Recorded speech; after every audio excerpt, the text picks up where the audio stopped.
A noiva cadáver de Portugal. Agora é tarde, Inês é morta. Assim dizem os brasileiros e não dizem os portugueses. Só que antes de contar a história, pedimos que se inscrevam no canal. Isso ajuda bastante, hein? E deixe o seu like. Ok, vamos então em frente.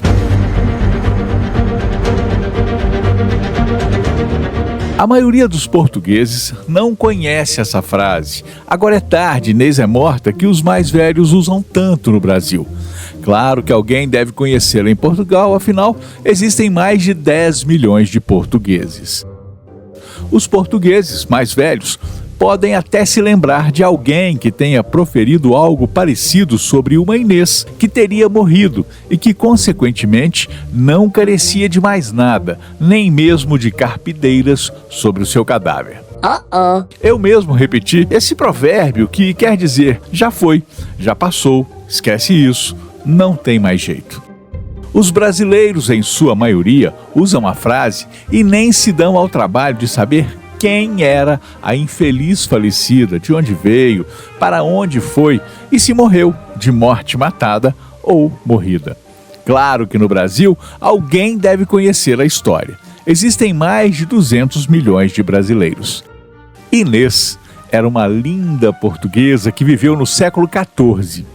Sua malfadada vida motivou a famosa frase que portugueses não usam, mesmo conhecendo a história, e os brasileiros abusam, mesmo desconhecendo de quem se trata. Um dia, talvez, alguém explique por que essa frase se popularizou tanto no Brasil, considerado como descoberto apenas no século XVI, 200 anos depois. Aí vem a história, então. Era uma vez em Portugal, lá no século XIV, um rei chamado Afonso, casado com Dona Beatriz. Os dois tiveram 7 filhos, mas, que pena, quase todos morreram ainda novinhos. Quando Dom Afonso morreu, a coroa passou para o seu único herdeiro, um rapaz de nome Pedro. Esse foi o Dom Pedro I de Portugal, porque Dom Pedro I do Brasil foi o 4º de Portugal e nasceu bem depois.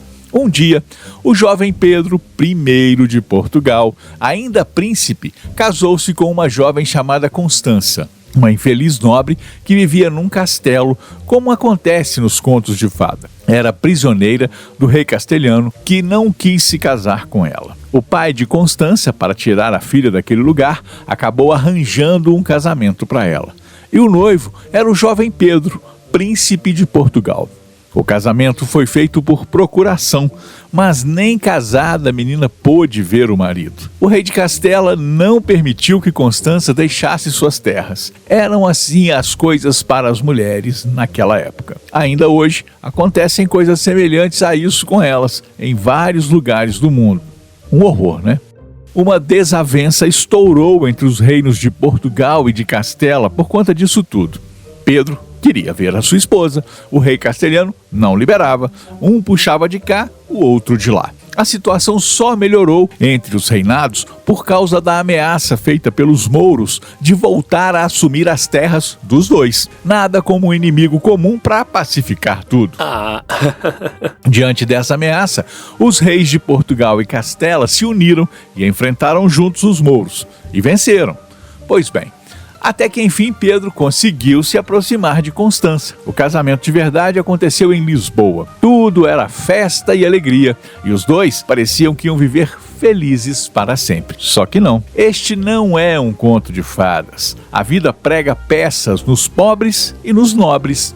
Vamos saber o que houve. Depois de casada, Constança seguiu para Portugal levando consigo uma comitiva de cuidadores. Junto com eles ia uma ama, futura fonte de encrencas. Seu nome era Inês de Castro, uma jovem muito admirada por sua beleza. Dom Pedro se esqueceu de Constança tão logo deitou os olhos nos olhos e em mais algumas partes de Inês. Um romance pra lá de escandaloso começou a acontecer nos escuros corredores e arrecadações do Palácio Real. Nenhum debaixo de escada, fundo de cortina ou armário de vassouras era suficiente para aqueles dois. Como dizia um certo presidente brasileiro dos anos 90, era nitroglicerina pura.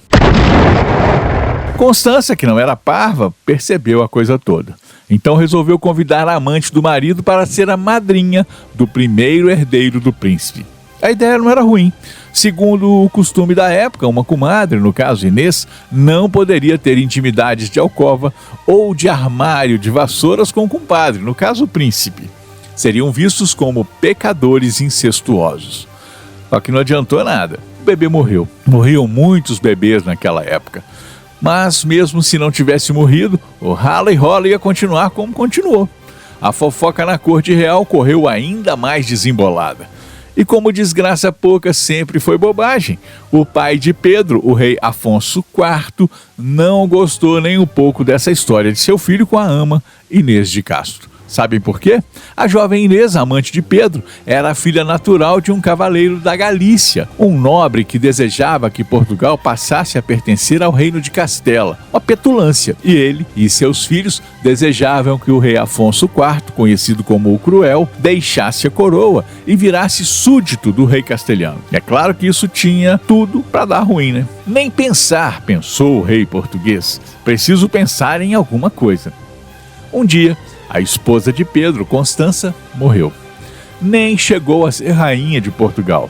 O príncipe Pedro, agora viúvo, saiu do armário das vassouras com a sua querida Inês e tornaram público tudo aquilo que faziam às escondidas, também debaixo das escadas e atrás das cortinas. Dom Afonso IV morria de medo que o seu filho fosse influenciado por Inês, filha do nobre galego, que queria entregar o reinado para Castela. Sendo assim, mandou exilar a jovem num castelo na fronteira com Castela. Pelo jeito, a pobre Inês não se metia em política e só queria ficar ao lado de seu amado Pedro. E lá no castelo foi largada a apaixonada Inês. Pensam que a coisa acaba assim tão fácil? De jeito nenhum. Paixão é que nem fogo morra acima e água morra abaixo. Pedro nunca aceitou o exílio de sua amada e tudo ele fez para que ela voltasse. E ela voltou, deixando o rei ainda mais furioso. E um rei furioso, conhecido pela alcunha de Cruel, nunca ia dar em coisa boa. Quando Dom Afonso concluiu que os dois eram inseparáveis, acabou apelando para a ignorância. Vamos ver o que ele fez. Certo dia, vendo que seu filho estava numa caça, Dom Afonso mandou 3 homens de sua confiança matarem Inês. Assim, a pobre jovem apaixonada foi assassinada covardemente no jardim por 3 marmanjos sem coração. Não dá nem para imaginar o que Pedro sentiu quando chegou no palácio e viu a sua amada morta. Entrou num conflito horroroso, arranjou uma confusão dos diabos que só acabou quando Dona Beatriz, a rainha-mãe, mandou que os dois acabassem com a guerra, que já estava causando problemas para o reinado. Como ninguém fica para semente, um dia até que enfim, Dom Afonso bateu as botas. Portugal tinha agora um novo rei, Dom Pedro I. Mas uma surpresa ainda ia recair sobre a nobreza e os plebeus de Portugal. Pedro e Inês tinham se casado às escondidas no período em que viveram juntos, depois da morte de Dona Constança. Pedro sonhava em reinar ao lado de sua querida Inês, e assim que subiu ao trono, tomou uma providência considerada terrível. Mandou caçar como bichos os homens sem coração que mataram a sua amada. Diz a história que Pedro não tinha um temperamento dos melhores e era dado a explosões de raiva. Por outro lado, é visto como um monarca importante que deixou um legado de desenvolvimento econômico durante os 10 anos em que reinou. Mas uma coisa não tem nada a ver com a outra. Era vingativo e pronto. E foi numa dessas explosões que, diante dos assassinos de Inês capturados e amarrados, Pedro mandou que lhes fossem arrancados os corações. Dizem que enquanto a carnificina ocorria, Pedro jantava assistindo aquilo tudo. Afinal, os matadores de Inês tinham coração, mas foi nesse dia que ficaram sem ele. Aí é que vem a cereja por cima desse bolo ensanguentado. Contam que, ainda não satisfeito, Pedro mandou os serviçais desenterrarem o esqueleto de sua amada. Para quê? Bom, vou explicar.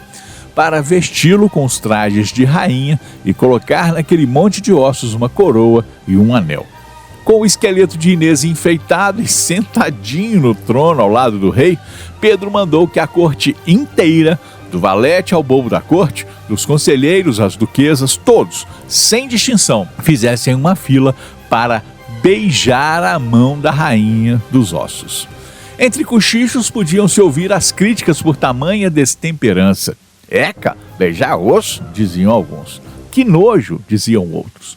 De nada adianta tudo isso se agora Inês é morta. E foi assim que nasceu esse ditado. Pode ser que haja alguma coisa de lenda no meio disso tudo, mas a história faz sentido e mereceu até longa referência nos Lusíadas de Luís de Camões. Pedro era um jovem apaixonado, poderoso, de temperamento forte. Amou e foi amado como poucos e fora contrariado a vida toda. É bem capaz que tenha mesmo desenterrado Inês e a transformado na rainha cadáver de Portugal. O desenho animado A Noiva Cadáver lembra um pouco essa história, não é mesmo? Até a próxima e não se esqueça de deixar o seu curtir, caso tenha gostado, e também de se inscrever no canal.